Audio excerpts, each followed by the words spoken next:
This is Alabama Politics with Steve Flowers, an in-depth interview with Alabama's top political newsmakers. Now, from the studios of Troy University, here is Steve Flowers.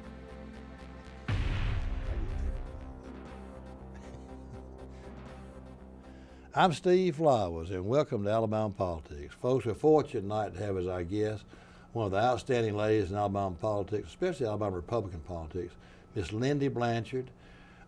She's a longtime Republican and a longtime Trump ally. She's a close friend of President Trump. And matter of fact, President Trump appointed Lindy Blanchard as an ambassador, one of the ambassadors, which is a prized position in American government. But she's done a lot of things behind the scenes. She actually ran for governor 2 or 3 years ago against the incumbent. So she may have that in her future. She just may have run a get acquainted race. Lindy, good to have you on the show. Thank you so much. Thank you for having me back. Thank you. It seemed like yesterday, but it was 2 or 3 years ago when you were running for governor. We had you on last time.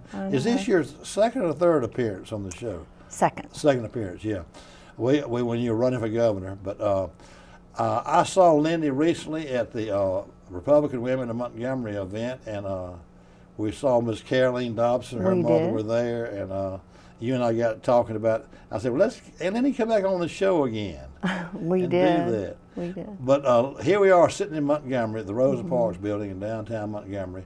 Your father was one of the founders of Troy Public Television. We're doing this on Troy Public Television. He was. Tell our viewers, just take your time and tell our viewers about you growing up here in Montgomery. I love hearing the stories about. There was a movie theater that y'all used to go. Now, I know he's a lot older than you, but Jim Vickery grew up in Montgomery. He was president of Montevallo at one time, and he's a real English literature person. But I love to hear, and also Stephanie Bell, who has served on the state school board, Stephanie comes on periodically, and she remembers about her husband. But you also used to go to theater. Tell our viewers about you and your sister. By the way, you've got a twin sister that looks just like you. I've got a twin. So when I ran for governor, that was quite a surprise across the state, and we enjoyed it. It was fun. And she was a surrogate for me, so she would go out and speak as well. She would tell me she really wasn't you, though. She said it was your sister. Yes, yes. Because when I saw her at that meeting, I called her Lindy. Well, I bet everybody does. A lot of people do. A lot of people do, and we loved it growing up. We were born at Jackson's Hospital, and we went to Bear Elementary, Peter Crump, Cloverdale Junior High, and then Jeff Davis. We graduated from Jeff Davis High, and we've been in Montgomery our whole life. And my dad was able to get a job at Troy University, and he headed up the engineering, and it was his bright idea to start the radio station and then the TV station, and we actually helped my dad build some of the towers. Here in Montgomery?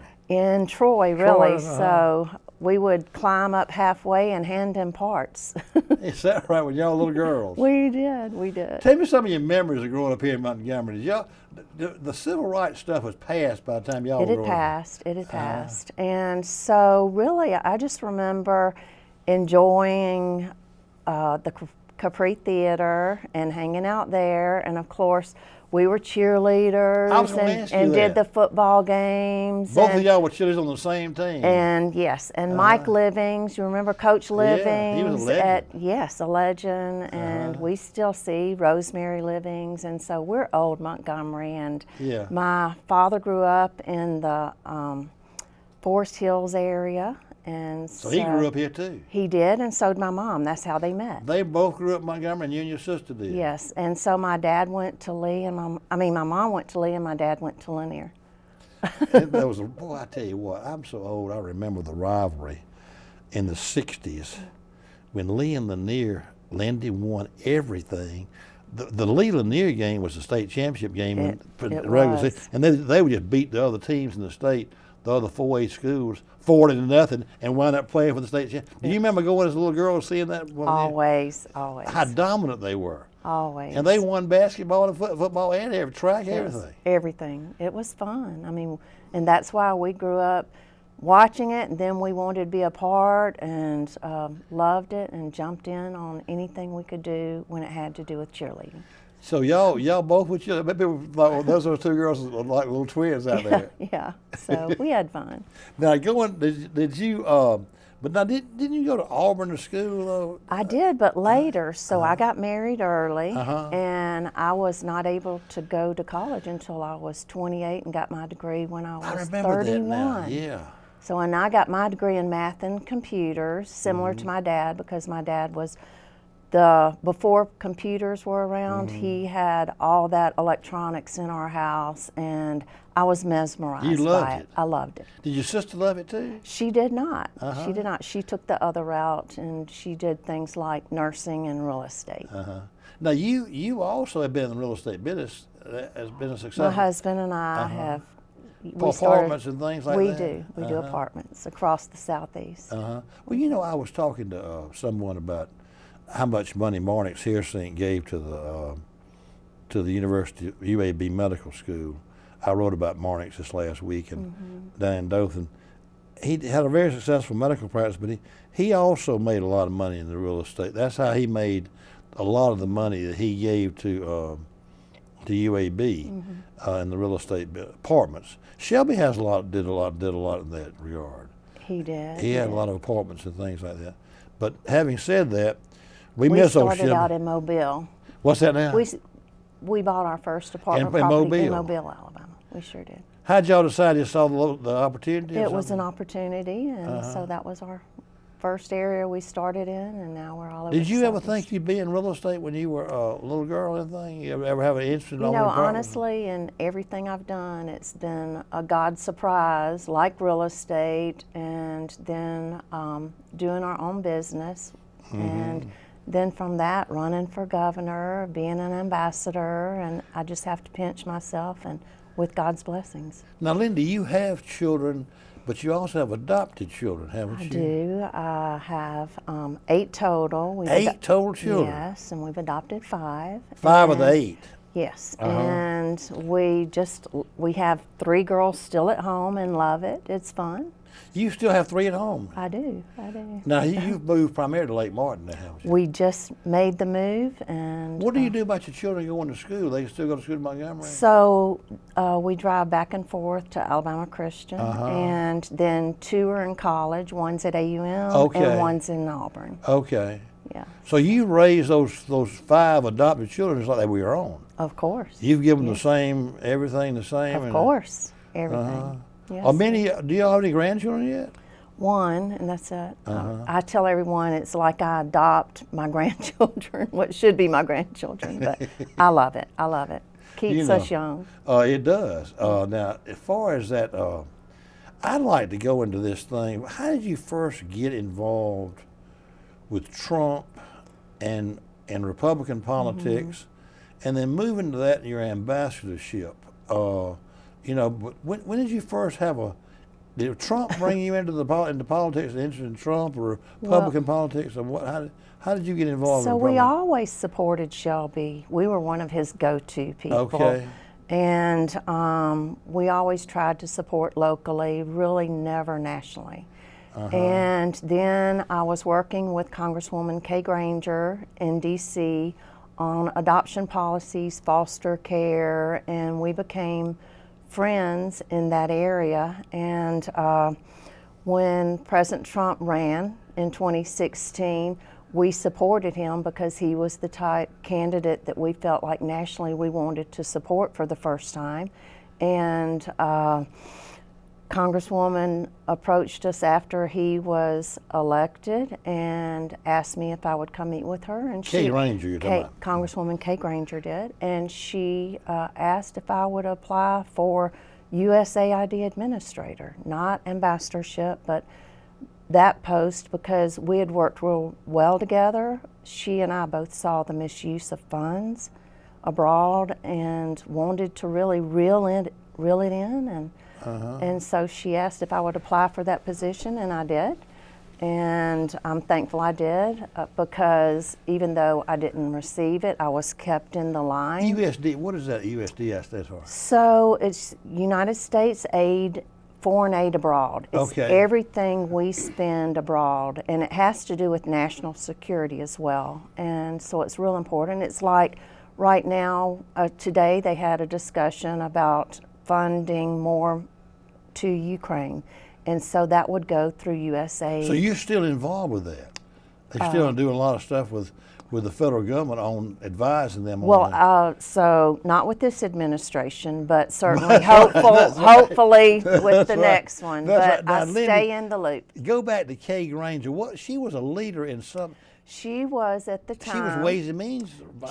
She was the first ever female chairwoman over appropriations of defense. So all the money in defense that was spent in the U.S. and abroad went through her.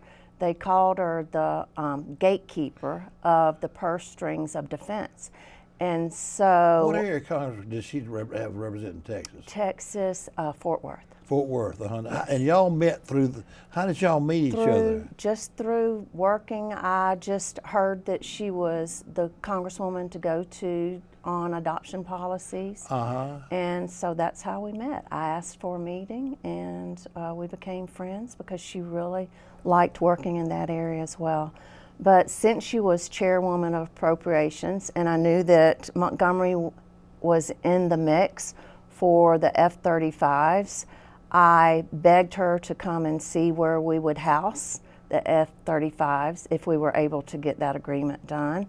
And I hosted her here. Martha Roby took her to see where it would, where they would be housed, and so we needed her vote in on the deal, and she had so much pull, so it was done. It was a done deal after that. So you were actively involved with that F-35. Very. It took me a few asks to get her here. I think I asked her about 3 times if I could get her to Montgomery. Yeah. And she came. She finally came. But does she liked Martha Roby, didn't she? Yes, both Republicans. Yeah. Everything. Yeah. But that's interesting. You really never got the full credit you needed to get for having Montgomery get that. But now, back to when she was over the aid, they wanted you to be maybe to look at being head of that department. They did. But then, when that didn't work out, they came to you with the ambassadorship. So they said, pick 3 positions you're interested in, and I gave them. This is the Trump administration. It is. It's called the PPO office, the Presidential Personnel Office.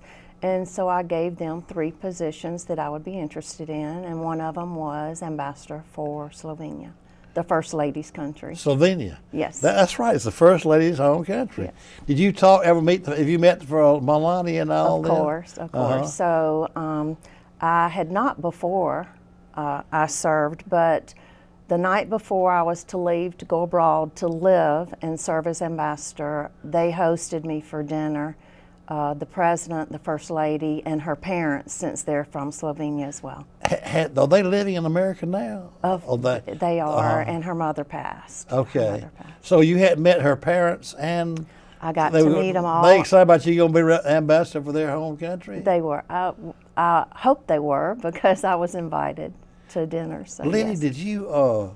That was exciting, wasn't it? I mean, Slovenia being the First Lady's home country. It was great. And I was able to do some partnerships with Alabama Power and Southern Company in Slovenia.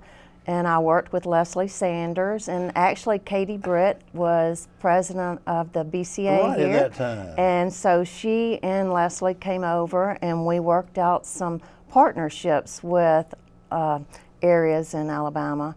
One of them, of course, was a Lake Martin and Lay Lake turbine for each dam, and that was a $20 million deal. And then I was also able to secure a $20 billion deal with the United States and Slovenia for the new nuclear, which my embassy team, they were saying, Ambassador, there's no way you'll ever get this done before you leave, because, you know, once the president wasn't reelected, you try and make deals as quick as you can because you're about to get out the door. And so, but I was able to secure that MOU for the new nuclear, and it's Westinghouse and GE Nuclear that partnership with Slovenia. I'll be doggone. Yeah. Well, so when you went over to Slovenia, did you take some of your children over there with you? We went as a full family. All your children went over there with you? Well, not all. The ones that were still in the house. So it was 4 girls and 3 dogs. $3. Well, let me ask you this. Tell me some experience. There was one experience you had over there when you were really in danger. Yes, Like, that's how where long- this pen came from. How long were you over there as ambassador? So it was almost 2 years. It should have been longer, but since it was the First Lady's country, the Democrats pushed back for her having a political appointee ambassador. And so I had to go to the full floor of the Senate, not just the Senate Foreign Relations Committee, to be pushed through. And because President Trump was trying to really get the federal courts, conservative judges put in, I had to wait, and I was happy to wait. And as a matter of fact, the first time when I walked in for that dinner, President Trump stood up and shook my hand, and he said, "I'm so sorry it took you so long to get to post." And I said, "Sir, you're speaking to the choir. It's more important to get a lifelong federal judge into place than an ambassador." And that's how we started our conversation. Was the country of Slovenia without an ambassador, or was it the Democratic ambassador was in So there? they were without an ambassador for about... Without an ambassador at all? Yes, so they had what you call a charge. They moved the person underneath up to be acting ambassador. Let me ask you something. Is Slovenia a communist country? It sort of a was, satellite. so it's a 30-year-old democracy. When I arrived, it was pro-Russia. When I left, it was pro-U.S., but since my departure, and they had a Democrat political appointee ambassador in country, they've really been sticking to pro-Russia, leaning pro-Russia and more to the middle and not pro-U.S. But I feel like they're smart people, and when it comes to NATO, they're a NATO country. They are a NATO Oh, country? yes, and I And had... they are a democracy then? They are a 30-year-old democracy. democracy. They actually border Russia? They're on the border of Russia. So they're not quite the border. Hungary's on one side, Austria and Italy. But it is called Putin's playground. He loves Slovenia. He has monuments all over Slovenia because that's one of his favorite places. I will tell you, we're, as a democracy, in trouble with what's going on now with the Democrats. America or Here, Slovenia? here, because living in Slovenia, they're still having a hard time getting away from socialism, Marxism. Tito even lived in their country. And even though they're a 30-year-old democracy, so it's not, once you go into that, it's not possible to get out, because when a government owns 50% of the land and they own 50% of your paycheck and they are head over health and head over your child's education, the government is not going to give it back once they have it. And so we want to be real diligent about going to vote in November for President Trump, because even if you decide not to vote because you feel like I can't go vote for that person, and you just say I'm going to sit out, we can't do that this election. It's critical for Republicans to get to the polls and do that, unless you're okay with us going backwards and possibly no longer being a democracy and living under a Marxist regime in a Marxist country, because already they're talking about doing government health care, Kamala Harris. Oh, yeah. And already She's already voted for social medicine. Already we know in Tim Walz, in his state, they have focused on that if a child wants to change their identity as far as a girl or a boy, that if the parents don't agree with it, then in his state, they can actually take the kids away. Yeah. And so they're trying to take over our children and our health care, and if you're concerned about it, then you need to go vote. Yeah, I agree with you. Lindy, what about, there was some conflict when you were over there where your life was in danger. We were. So, because it was Melania Trump's country, people wanted to wreak havoc because she was the first lady. And about 6 months prior Who to who were the people trying to wreak havoc? Just communists? Russians, Iranians were, any of our people that want to wreak havoc all over the world that are wreaking havoc in the U.S. Wasn't she like right now. Miss Universe or something when she was from Slovenia? I believe or something like that. she had won beauty contest. Yeah. Yeah, I'm sorry to interrupt you about that. But that's okay. And so anyway, but she was raised in Slovenia. she was. She just came into America after she was Miss Universe or something like that. Yes, she had all those opportunities to come to the U.S. But while we were serving abroad, what happened was people were coming in Was and this out. the first year you were there? This happened the first year? About a year into it. And while we were serving, so we were put under double security. So you already have your normal security, but they really ramped up my security. Military people.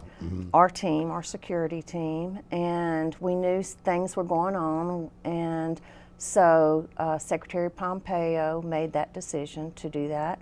And right after the election in 2020, that's when someone, we don't know exactly who, but they tried to wreak havoc at our residence. And so my team reacted very quickly and took us all to a safe room, and the civil service of the country was ready also. And so immediately we were prepared. We all did the right stuff. It was a great partnership with their country and civil service as well, and we were able to stop what they wanted to happen. What about this, Lindy? There was some violence. You almost were threatening your life was in danger, wasn't it? It was. So what happened was, in front of my home in Slovenia, The ambassador's home there. the ambassador's residence. It's actually called the CRM. So. Let me ask you a question. Do we have like military people that We had Marines there. So my Marines were at my residence immediately when it happened. What happened to them? Tell me about it. So what happened was a beam from across up on a hillway was put on one of my security guards' chest, and it was a beam that, a target beam, and then it went off his chest and into my area in the residence. Did he get killed? No, so they were using him as a site. Oh, I see. And then went up to my area where we live, and so in the residence. Did someone tell you prior to that your life was in danger, or they were going to try to? Well, they had upped my security, so yes. So we knew that, Were you concerned about your children too? Always. How did they go to school over there? You have tutors or something? They went to the British school. Okay, there's a British school there. It was. So, and it was a wonderful experience. I have to pinch myself every day serving for President Trump and being able to really see how things work. And I can tell you, we worked against Russian energy abroad as NATO and EU ambassadors abroad, and we're pushing all sorts of energy from LNG to electric and to oil partnerships all over Europe. Real hard. And that's our job as ambassadors. And it's a real job. It really is. It's hard work. You do what your commander-in-chief has as his plan, and you follow through with that as much as you can with the partnership of that country you're living in. Who do you report to, the Secretary of State? Secretary of State. So they oversee all the ambassadors? Yes, and we all have security badges. And is that the pin you have on? This is the pin denotes you were an ambassador to No, this is the pin from the Marines. My Marines got pinned, and I did as an ambassador, got the pin. Now the other pin, though, what is it? This is just a Trump pin. Oh, okay, okay. I couldn't see because you not just. This is a Trump pin. 40 Trump 47. Yes, yes. He'll be 47. That's what we're praying for.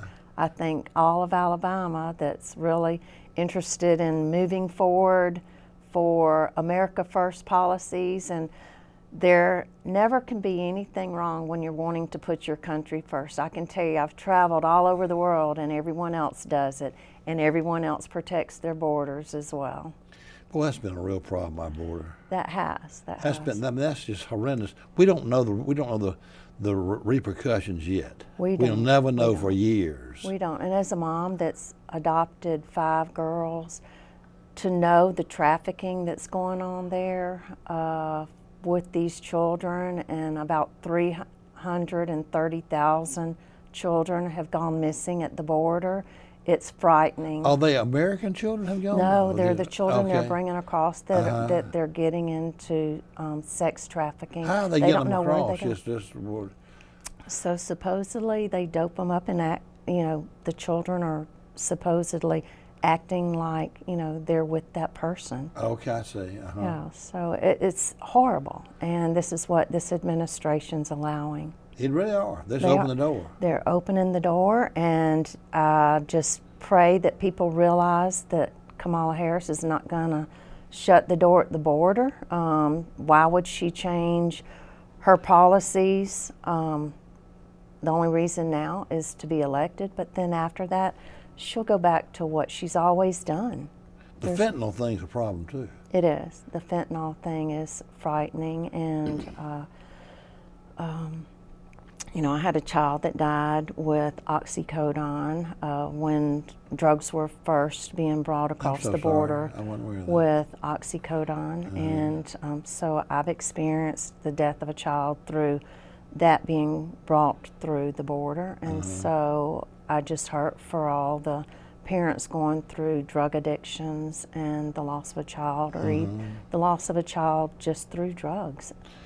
Lindy, we got to close the show out. It goes by in a hurry. But you'd make an excellent candidate for, in my opinion, a Washington, maybe a Senate seat. And I'm not sure a Senate seat's not going to come open in 2026. Well, I think that, it depends on what coach wants to do. Well, I can tell you, my coach right now is whatever God wants me to do, and if those doors open, I'm going to walk through them and see, Well, you've got a lot of time, and you ought to keep your doors open or your mind open for those types of things. I appreciate you and your vote of confidence. Thank you. You'd be a great U.S. Senator or Governor. Folks, our guest tonight has been Lindy Blanchard, a longtime Republican and Trump supporter in the state.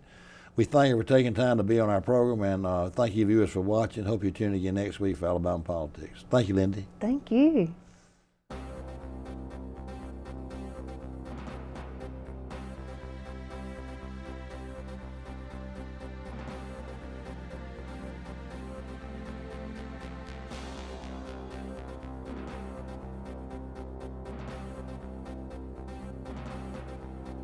This has been Alabama Politics with Steve Flowers, a production of Troy University Television.